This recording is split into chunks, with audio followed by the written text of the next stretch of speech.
O karon unsa ang iyang wisdom knowledge sa matag usa di masabtan nato ang iyang pagkamalaluyo. Amen. So ato kining giuluhan o dili mawala nga kaluoy sa Dios. Ang dili mawala nga kaluoy sa Ginoo. Sa atong kinabuhi usahay ang atong kaluoy sa atong isig ka tawo dali ra kayong mawala. Sa panahon nga masuko ta murag mawala dayon ang atong kaluoy. Sa panahon nga mangluod ta, murag mawala dayon ang atong kaluoy. Apan aduna tay Dios nga dili daling mawala ang iyang kaluoy. Unang-una, adto tas nahitabo sa panahon ni Noah. Atong maila nga ang kaluoy sa Dios dili gyud daling mawala o dili gyud siya mawala.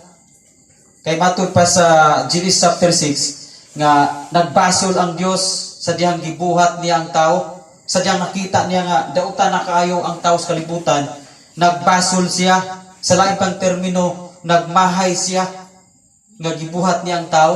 Apan, diha ikso mabasa nimo nga, bisan og nagbasol siya sa mga tao, to sa kadautan sa mga tao, apan mawala ang iyang kaluoy. Nganuman, gipahimo pa niya ang arka si Noah. So diingon si Noah, Lord, kami raman ang imong ikahimutan, pila ra may kabuok. Isagdira ang Noah, sagdira kamo lang duha. Pagama og arka Noah, Lord, unsa man kadak-an ang arka? Ingon ra bagbalay kadak-an ang arka? Kay umayon ra balay kadak-an ang arka, Lord, murag mahuman ra nag usa ka semana o usa ka bulan. Ayon ang Ginoo, Noah, dili og balay ang arka, ako ipagama nimo, tulo ka andana. Tulo ka story ang imong gamon Noah. Unsa ngano man Lord? Nga di ba walo ra man mi nga matarong. Walo ra man mi pamilya ha Lord nga nagsunod nimo. Walo ra man mi kanutan nimo. Noah, bisan og nagbasol ko, apan wa gihapon nawala akong kaluoy sa mga tao. Munang ato hinumduman igsoon nga bisag mabasa nimo diha nga nagbasol ang Dios pero wala mawala iyang kaluoy. Nganuman kay si Noah iya pang gipawali. Kay kuwa pa siya naluoy sa mga tao, dili na unta mistil si Noah muwali. Ato ba nasabtan? Kay pwede mo tamo yung si Noah, Lord, kung kamera mo dahil mong ikaluyan, kamera mo dahil mong nakita sa tibong kalibutan ng matarong, so kamera dahil mong sakay ng arka. May balik ng dako, Lord. So dihay mong masabtan anong gidako sa Ginoo kay pamasin na adunay mga tao nga musulod itong arka sa diyang makasabot sila o mudawat sila sa wali ni Noah. Iyon na ang Ginoo. Noah, dili ra ba ni basta-bastang gamon Noah. Lakaw-lakaw dito sa bukid. Pagpamutol dito og kahoy nga gupir. Lord, murag gahi man na kayo, wa pa may sinso. Gahi man kayo na Lord, ya. Dako ra ba kayong arka nang imong ipahimo namo? Pila man kay katuig Lord, mahuman ang arka ha. Noah 120 katuig ha. 120 katuig. Plus gahi pa kayo ng gupir nga imuhang ipahimo na mong arka. Sagdi lang Noah gahi na. Sagdi lang 120 katuig Noah. Kay naa ako'y dakong kaluoy sa mga tao. Ako nang gituyo Noah nga dugay yung mahuman ang arka. Kay pamasin nga inigwali nimo. Daghan pang maluwas inigwali nimo. No wala na ako natuyuan Noah nga mahuman us ka semana us ka bulan. Kay inigwali nimo Noah. Nga ako dili mutuan ang us ka semana ang winali. Nga ako dili mutuan ang us ka bulang winali. Munang 120 katuig Noah, kay pagusto ka og wali. While gagama ka ng arka, magwali po ka. Grabe. Nagwali si Noah igsuon. Samtang nagama siya sa arka, wa po niya wadang yung pagwali. Mga igsuon, lunupan sa Dios ang kalibutan. Lunupan sa Dios. Maghinulsulta. Wala na noo ang mga tao. Wala na noo ang mga tao. Sa laktod pa kay istorya, gituma na sa Dios. Nahuman na 120 Lord. 120 na katuig. Hain naman ni mga tao nga imuhang ipasulod aning dako kayong arka. Wa man lagi nanuo na mo. Sagdi lang Noah. Ayaw kaguol. Sagdi lang wala gyoy mamati nimo. At least gipadak-an na nako ng arka. Dili na maka-blame ang mga tao nako. Kay bisag nagbasol ko, naghimo na ako sila pero di sila pwedeng mo-blame nako. Kay gipadak-an gay nako ng arka aron makasulod unta sila. Apan kay wa man sila manulod. So wala na kay tulubagon Noah. Muna mga igsuon, nagtuman rata sa gisugo sa Dios nga magwali ta. tungod kay pamasin ni nga dunay daghang tawo nga maluwas, no? Pamasin ni nga dunay daghang tawo nga maluwas. No, wala mo likramo si Noah. Nga Lord, ako lang di ay, kami lang ay pamilya mo imong luwason. Wala mo likramo si Noah, nagwali siya. So muna, pag-abot sa nunong igsuon, katong ipangwalihan ni Noah, puros na nagpabungol-bungol na. Puro na nagsalikway sa giwali ni Noah. So pag-abot sa ulan na buskadlaw, yun na rin itong mga tao. Kanang ulan, muhunong ra na. Muhunong ra ng ulan. Naabot na tulo ka adlaw. Yun sila. Sa parang wato ni Huno. Sakto daw kay si Noah. Tambag-tambag po oban. Ayaw tuo. Na mo gay ulan nga maabot sa simana ron. Na mo gay ulan maabot tulo ka adlaw. Dili ni. So wala sila nito igsuon, wa sila ni sulod. Wala sila nito sa mensahe ni Noah. Niabot na tulo ka simana, abot na uska bulan. Iyon na sila.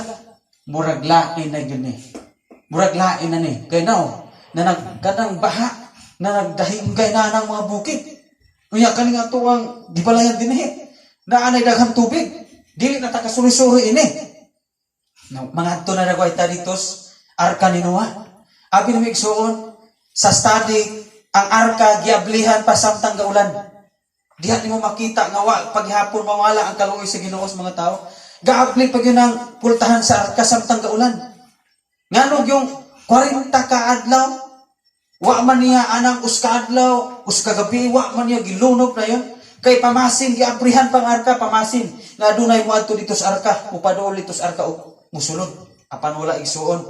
Kay nadala sila silang garbo. Sa dili ta, nakasultir na batang Noah, nga dili ta mutuo.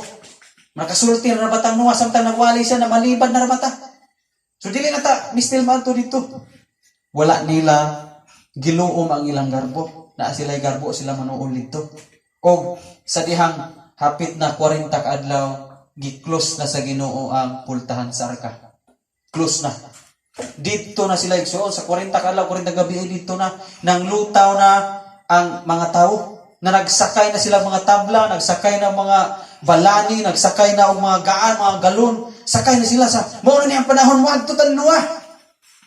Igsuon na nagtapok dito palibot sa arka. Ang mga gipangsakyan, mga tao na nagsakay ng mga gaan, kayo mga lutaw, na nagsakay na sila. Iyon dahil sila, Gaw, Noah! Gaw! Pwede pa bang maabli ng arka? Iyon na dahil itong mga anak ni Noah sulod pa. Nanawag mo pa. Gusto man i-ablihanan? Dili na pwedeng ablihan ang gisiratan sa Ginoo.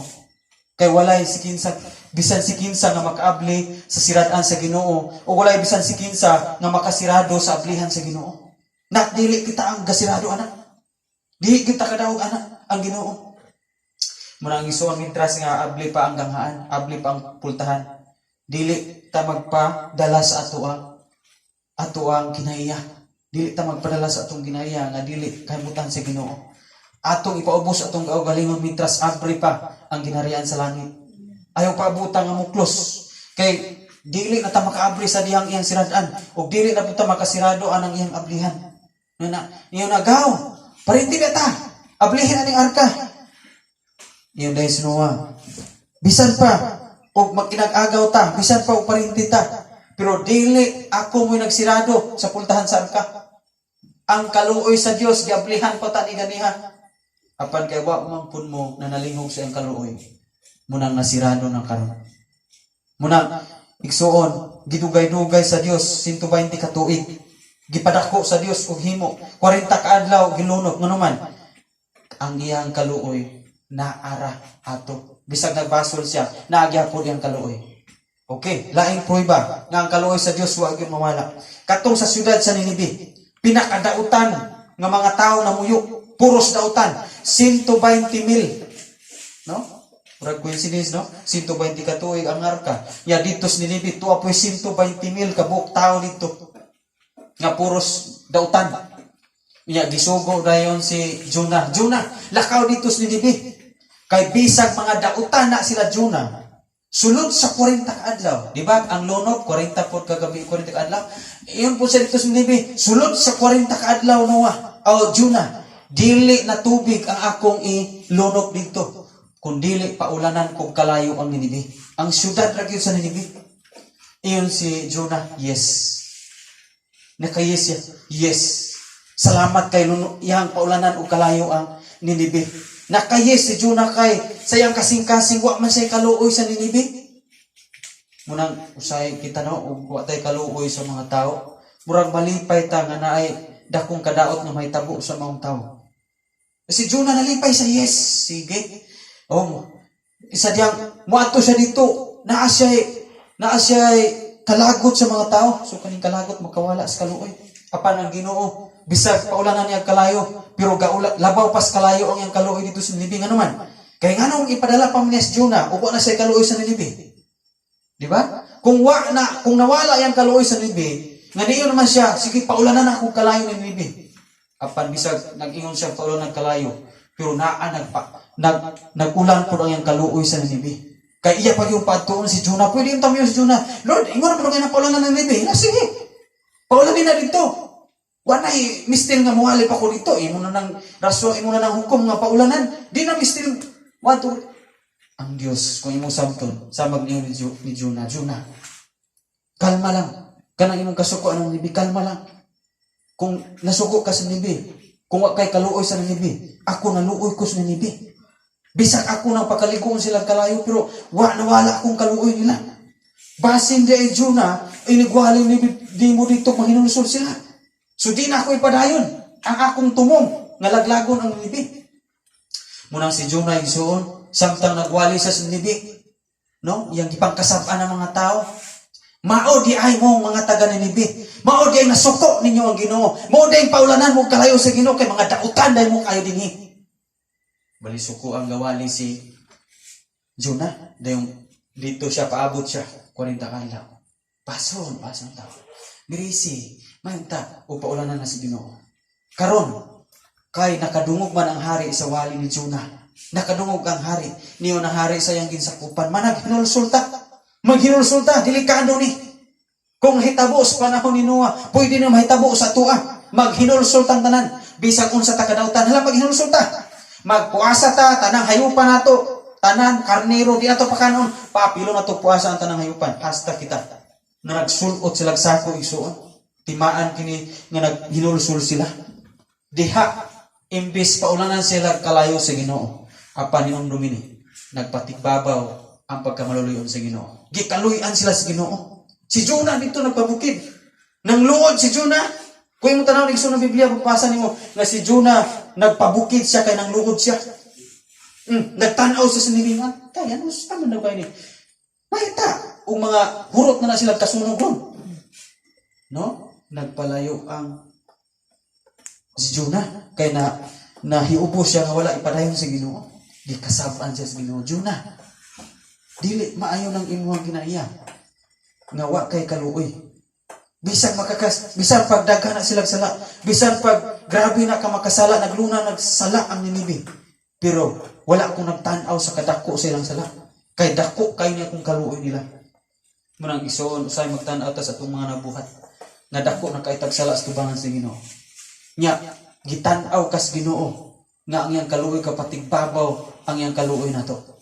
Muna nga pasalamat ta nga adunay Jonah nga niabot sa Ninibe. Pasalamat ta nga adunay Jonah nga niabot dinhi sa pulong. Nganuman nakita sa Dios ug bisan unsa kadautan ang mga namuyo dinhi, bisan unsa ang kahimtang sa mga namuyo dinhi, apan nagpatigbabaw ang kaluoy sa Dios dinhi. Munang pasalamati ang Dios nga naay Jonah nga naabot nga nagwalis pulong sa Dios. Kay bisan unsa ta kadautan nga naa dinhi dapita ug bisan asa tang Pinoy-anan nga naa bisan unsa ta kadautan, apan nagpadala ang Dios og mga mensahedor, mga Jonah aron ipadayag ang iyang kaluoy. Amen. So ang Dios dili mawala ang iyang kaluoy. Diri ka nato. Mag-ampo ta. Ginoong Diyos nga magkaumsanan sa makausapan mo.